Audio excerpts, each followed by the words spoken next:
Mina Isatu Sesay, and this is the program Talk to the Camera. Today we can at Bombay Market for Talk to Market people if they're experiencing the price change and how that they affect the way they do the business inside Bombay Market. Hello, welcome to this interview. Your name? Ramatu. What business do they do inside Bombay Market? Na fish are they sell. The fish where you sell inside Bombay Market, na raw fish or na dry fish? Na raw fish. How you can buy them? I dey buy Chinese 250. For waiting? For one carton. Okay. I dey buy snapper 350. I dey buy the big one 450 for one carton. Na so the agents dey sell and give you. Because I no get access to the cold room. For go direct to the one we order them. So I dey buy to the company agents. So na dem price this year me dey buy to the company agent because I no get access to the cold room. For now go direct go buy. So I no dey able know wetin the owner wey go order a fish dey sell give the agents dem. Wetin dem dey can give me na 250 I dey buy Chinese. Snapper 350. And why they buy they go at loss because if I pay na 10,000 the snapper the money no dey comot. One they come back 5 you buy them na the 5 they want. One I put aside they go at loss. So out of 21 carton I don lost 4 carton. And right now me a stress na the money I dey make up out for flopper for give them and the 250 and the 350. That's what I be done they buy am before. We no be dey buy so before. Chinese we dey buy 130 before. Then let the other 10,000, 40, it don't go up to this price. So we don't know the company in price. We don't know them. But the agent's price we know. So now we don't ask them why the fish business the price just they increase. Well, okay, ask the agent and say the price don't they add. Then they tell me say from the company they add 40. But kill me the company no they add 40. So for the company go only add 5,000. Why them come on then they can 40 on the no you don't understand because we know the access to the cold room for go there let's say for go ask. So now don't say can just buy it to them they supply me. So the agents away they do this business now the cold room they front say then they put on the generally they did the names in a list. Then they did now the cold room now in the help the cold room for sale inside now in the help the cold room sale. So if you buy fish, then you meet up say the fish rotten, you go with them, then they change her? Well, the very they want buy and if not the very they go with them and they change her. But if you don't sleep, the agent the cooks will say no beer. We will cover up now for add price back more. So more of cover up now, more of addition of prices. So we know the message we go out for Central Government and viewers. When me I want the government we want go for go ask for the fish, they can take with the customers where they go they sell in the market. Now where them go. So why should they ask for the price? If not we like pan them, any price where they give them, make them cost money and buy them. Then they can't give you in the market. That go solve the problem. But if not they no more they go they left food behind, the agent they go demand wetin they no sell give you. They never go show the actual price. But if they go with we then go know if na they allow na true they talk. That's when the whole thing will prove. Okay, thank you very much. Hello, welcome to this interview. Your name? I'm Mariama Bangura. What business you do inside Bombay Market? Fish are they sell. This fish where you sell inside Bombay Market, how you can buy them? Yeah, my sister, it's not easy. Fish is there. All the way by for long sell them in a week. It's not easy. We buy one cat to the day to just pass the other the sell and done. For let the money come out, them it's not easy. All thing there.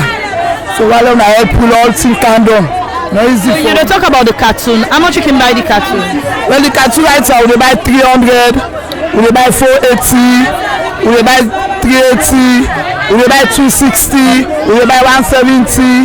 So you don't see. As we know, so we get different fish. Them I go out for those rights why you they sell. Me like Chinese, I sell Chinese, and they sell Roji. So the Chinese and the Roji, how much you can buy the cartoon? Yeah, the Chinese so. I dey buy 250 for the cartoon. So the Roji, I dey buy am for the 280, so the 270. That's why you be done the buy before? Just a blunt buyer. How you be done the buy am? Well, the price don't change because dollar don't go up still on there. So the price don't change. So I no go even remember again how much them dey sell am. When if you say you know they buy, you come here you see they buy, that's you buy. Then you buy go to the you see what's inside the cartoon. As you say the dollar don't go up now, by dollar now they buy them on a Leone. Not buy dollar now buy Leone, remember but it's not easy. But anything that they say dollar, anything they say dollar. So we tell the message we go out for Central Government and viewers. for help with all things kind of let's fine for we because we right now we na the woman na the man na the host all things na we the day school business then na we aid lunch day na we aid sickness day e no easy and we pikin dey college e no easy Sunday secondary so they can sit twice then they can sit MPSC so e no easy so while papa government do am for we all things kind of let's fine for we and then they beg there. Okay, thank you very much. Okay, welcome to this interview. Your name? My name is Zainab Kamara. What business you do inside Bombay Market? I got different business that I do. Like which one? I sell sugar, I sell flour, I sell gari, oil, all different markets that I do. And then I see fufu. I sell fufu back, I go by upline. Okay, since the fufu and the gari, now yeah, so with the producer, go on for make you tell me much about that. No, I want to go by upline, 6 idea. Because I go buy something like 300, I pay transport 15,000, before I buy 160, 70, still dear for me. Where you buy so now? What's you go on for now if you're not the bag or not with? And the bag I will go buy. And the bag. So it's right past you can go buy up line. I will go punch out go on the line. I mean the line part I come like Saturday. I will reach the Sunday to clean. So where you they go buy and so where the price change, even you where they go buy in other provinces. I go want for know how that they affects you where they do this business. It affects me bad because I go buy India. What come? Sell more if I go buy India, I can pay 1,000. People are not buy. They the only know they get sell. You know see what puts my for make people and buy to me no more. Sell no day. So the guy how much you they buy? How much you they sell the cup? I they sell at 1,000. But once you sell no day, now put on 3 cup 2.5. But still people and they make stubborn to me. When they can still sell no day, if you look at still sell no day back. And what about the sugar, the flour, the oil? Where you they sell? The sugar I buy 320 and 310. The sugar, the flour I buy 260. The sugar they sell at 2,000. But for money I go buy, look at the wait map. What about the flour? How much you they sell? The flour now 1.5. What about the oil? The oil I go buy 225. And they sell on 4,000 for pints.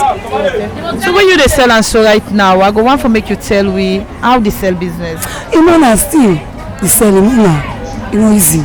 With now the message we go want for send to Papa government and Papa government say, do you allow help me? We don't trade a business woman. Let reduce the price for we. You know now. Right side they only you know they get sell. Don't do you we they beg no more. Let help we don't trade at them. Let me this for me. Let's talk to the people who get the business there. Let me this for me now shop. You know easy.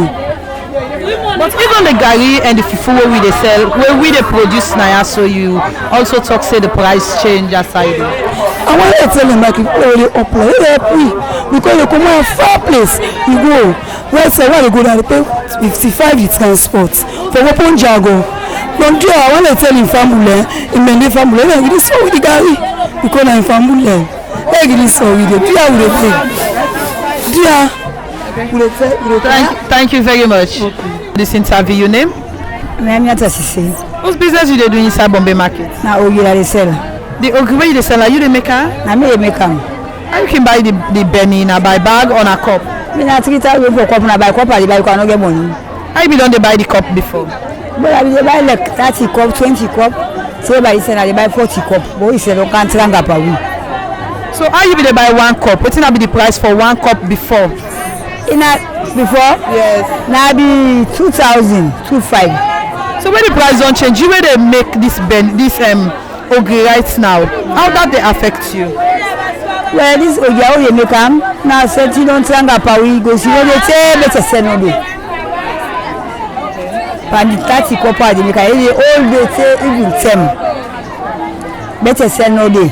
And the Benidia, oh no go sell that thing for anti go song. I say they sell that 1,000 but they go and small. Boy you buy the real Benny, they make a the real Benny.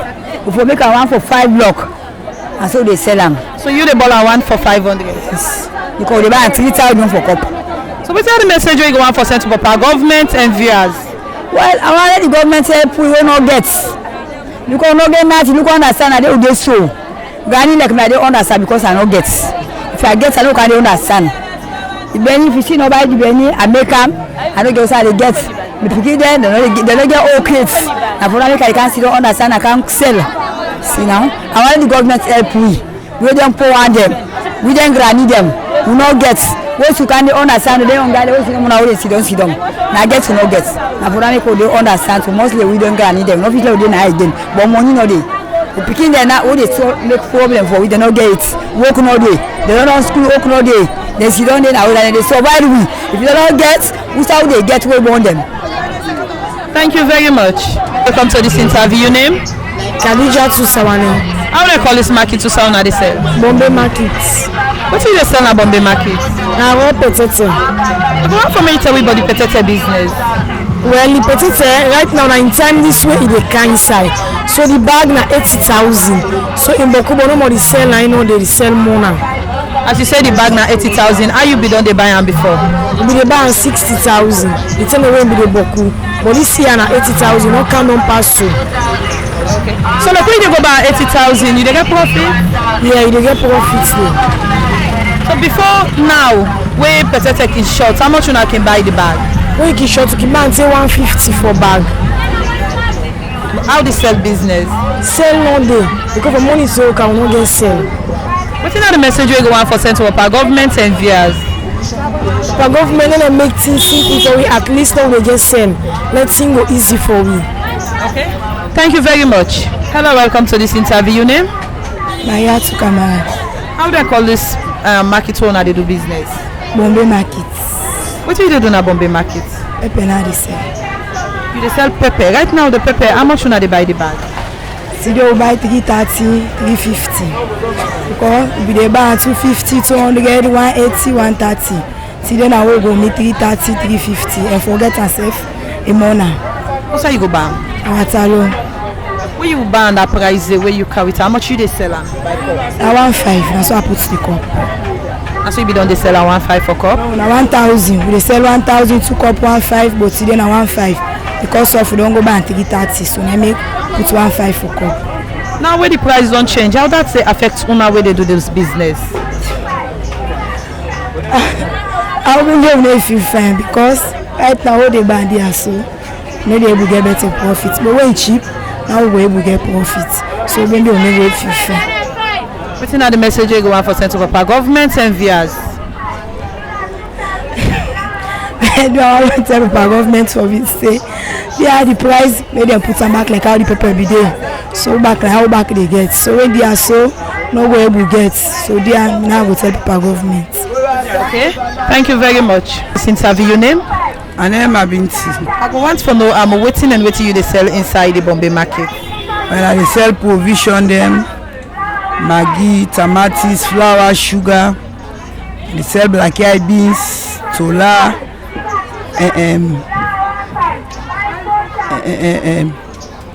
different kind of thing them. So that they sell now. Okay, now when we talk about the food items and where you they sell beside the provision, I want to make you tell me about the price business. How? The price, like we talk about the oil, talk about the tomatoes, the Maggi, the price business for them, and also the beans, tola. Well, right now the oil would they buy 225,000 for that 5-gallon rubber. The tomatoes together how they buy 72,000. They buy 65,000. The carton will contain 50. Sugar they buy 320,000 for bag. The beans na 700,000 for bag. Tola the cup now na 14,000. Some side 13. And so be they buy. The Maggi the price is then they different like the Dolin Maggi and Katu they buy 215,000. They also in the army. Then the Onga in a 525 for in Katu. So now when we look at the oil, as you say the price for the oil, I want to know if the price come up or it reduce for the butter. The price go up. How much would have done they buy them before? Well, we they buy 155 to 160. So just shoot up kind of money up this behind them. So this price. So now when the price on this, so how much would they sell the pint? 4,000 for pints, and so we dey sell. So what about the black eye beans? Na so una be don dey buy am before? No, not also we be dey buy. We be dey buy 600, 550. If you can boku, we not there at all. They buy them 600, 650. So now na 700, and now they sell on the cup 2,000. So what about the tomatoes and the maggi dem? How the business start for? Well, the business is slow because waiting do the prices they don't go up. All the market, all the prices they don't go. The business slow. Better profits no they will not they get sell because as market go up, the sell they reduce. So the other thing they also way na import with the imports them. I go want to make you tell me something, but I'm back about the price business, like the provision. Yeah, the provision then was the prices there every day then they add panel. Then we know they get better profits panel. And because of normal like for we so we don't use to them. Like me na my mama train me up panel market here. I don't use to them. So I know able for left and for meat to the market. So I dey bear with this little when I get there, but it's not easy. So what's the message we go on for Central Papa government and viewers? Well, now for let them help we for control them prices there. Let the price then calm down. Make the price then calm down so that we say go able buy the way for sell reasonable one. Then we go get sell. But since them prices are they up, we know they get sell. Then we know they get profits. Everything just they go behind. So they beg and plead for let them they try for let them put them prices there so down. Thank you very much. Come to this interview. Your name? My name is Babiti Kowoma. What business you dey do na Bombay Market? Na Yabas. Now you can go buy her? Yes, ma'am. How much you dey buy the bag? When I would buy the bag 180, 190. How you be done dey buy am before? Would they buy 150, 170. So now when you dey buy am 180, 190, how much you dey sell am? I dey sell at 1,000, I dey sell at 2425. I dey sell 215. So when you dey buy am that price, they say your money dey come out? Well, it left according to the Abbas because some know they buy so. If the Abbas work inside, they get 10,000. But what they sell, we not able to sell all to that price for sale. That they because on my label buy 2425. We sell at all the pick the balance we left begin sell at 1,000. So we really get better. Sometimes we get 10,000 or 15,000. We get sell one bag. So how that they affect on our way they do the Abbas business? Well, right now I need the money because they buy there. Perhaps we cook the day before possible we buy. So we know we get sell that how we get set riding. So right now they sell the money before we go to where Abbas log up. What's another message we go on for Central Papa government and viewers? Well, I want to say Papa government for say all the market all to go down. So we the business woman all we get what we get, who they will feed we sell, who they will take off we pick them. Okay. Thank you very much. In the Amla Takamana. Whose business you do inside Bombay Market? Now, you're not so mad at the How you can buy the Ghana by bag? Now, by cup of the buy. How much you dey buy the cup? I'm saying at 2.5 at the buy, so then at 2.3 at the buy. And how much you be done they buy the cup before? So at the buy 1.2, you go 1.3. So now when you dey buy that, when you the price don't change so to how you dey buy the cup? I go want for know how much you dey tight I am. We got at the time 1,000, 2,000. When you dey tell 1,000, 2,000, how you see the sale?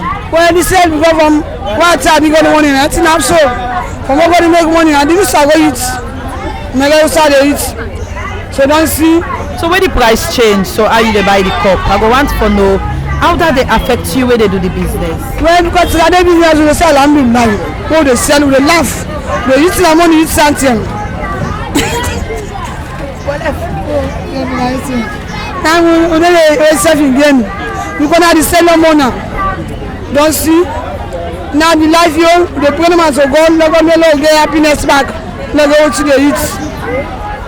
So what's another message we go on for Central Papa government and viewers? Well, no get gladness there. The business will buy get there. No, buy the business. Now sell no the money no there. Now the work cannot see money. I'm blocking and go self.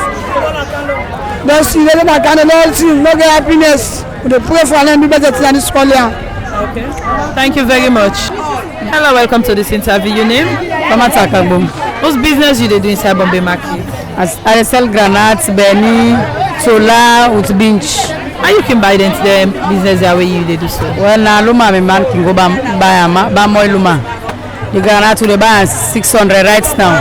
So they will be the buy 1,100,000, but don't count down. That's an 600. The bench will be the buy 600, but right and 650 will the buy. The Benny will be the buy 850. That's an 950. Then 2 weeks and 950 now will the buy. The Tulane 11.5 for cup now, so the buy. So what about the Kenda? The Kenda will the buy the dozen 18,000, 19,000. That's the Benny in price change. Yeah, it changed because the buy 850, but now 950 the buy. Now 100,000 they put on top. The bench back. So on our way they do this business, how does they affect on our way the price change? Well, we know they feel fine, but anything will count now they do. What is the message we go on for Central Papa government and VIs? It would make Papa government for let go. Let's forbid the thing there for let we self go feel fine. Because if it's in there, we will suffer. We go for pay for picking there, we go for give them lunch, we go for produce for them. Okay. Thank you very much. Come to this interview, your name? Nene Kamara. We see you then at Bombay Market. What you can do? I can buy in Akukra the sell. Okay, wow, you dey sell cookery. Yes. What's Na shell me road. So when you dey sell cookery, you can't sell Bombay Market for can buy. I go want for know how you see the price business. The price is there. It there pass mark but the money because how they buy na so they go sell. Oh buy there, we back go na that way they sell. When they buy them go talk to them say not to fault. How they buy na so they sell. What thing go down, we back will go down. But for now we there, how buy na so they sell. So what's the message we go on for Central Papa government? Well, if them go help you for put the price on, that will look better for we.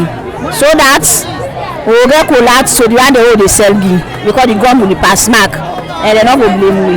Okay, thank you very much. Hello, welcome to this interview. Your name? Lamine Salema to be Kama. Whose business you do inside Bombay Market? Now for the market I dey sell. When they say for the market, people go on from no like waiting so. I dey sell Maggi, I dey sell season, I dey sell tomatoes. Papa sell no day. Usidano mana market all day pass on Congo say lie. On dey get sell and sleep. All day we drive market go bruka, we pray back. Sell no day till Tagades one kill we.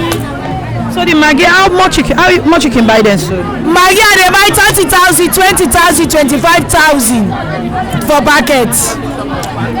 So profit 5 like 1,000. How long for that? You go able to tell me the different type of Maggi them with the price? Yes. Like Army Maggi na 20,000, Dolly 20,000, Onga 25,000, Sweet Salon 15,000, Sage Maggi 14,000. Then the tomatoes we dey buy 60,000. So when you dey buy and so right now, how the price be tell like for una first step? First say the price is normal. In normal we dey get profit. We get 14, we get 13, we get 5, we get 10. Ladies Maggi we dey buy them 6,000, 7,000. So what's the message we go on for Central Papa government and VIs? Yeah, me the Central Papa government let pin price and for we let sorry for we. We get pikin they go school. Tina dey for it. Tintranga. Dia na una the man there, na una the woman there. Odo clean them man they follow them come close and lock. Na who the woman in the street. Dia me dey sorry for we. Let them pin price and on. When them pin price they will have forget profit. Okay, thank you very much. As you don't listen to different market people where they do business inside the Bombay Market, waiting and talk about the price. Well, me will carry this program to now today. Me your name na Isatu Sesay. Until we meet again to another edition of the program, Talk to the Camera. I say, tata.